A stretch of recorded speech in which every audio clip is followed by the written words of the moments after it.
সকালটা শুরু হলো একদম শান্তভাবে।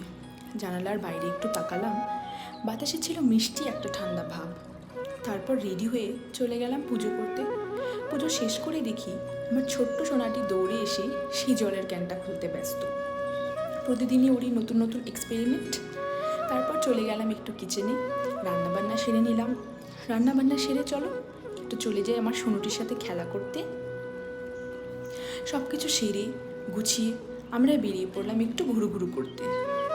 ওর প্রতিদিনেরই আবদার থাকে যে হচ্ছে প্রতিদিনই একটু ঘুরু ঘুরু করতে হবে। ঘোরার নামে ওর যে মুখেটা হাসিটা ফোটে, সেটাই ছিল আজকের আমার আসল আনন্দ। আমরা যেখানে ঘুরতে গেলাম সেখানে ছিল ছোট্ট একটা অ্যাকুয়ারিয়াম। রঙিন মাছগুলো দেখে আমার সোনার মুখে সেই হাসি।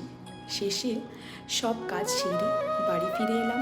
এভাবেই কেটে গেল আমার আজকের দিনটা, সহজ মিষ্টি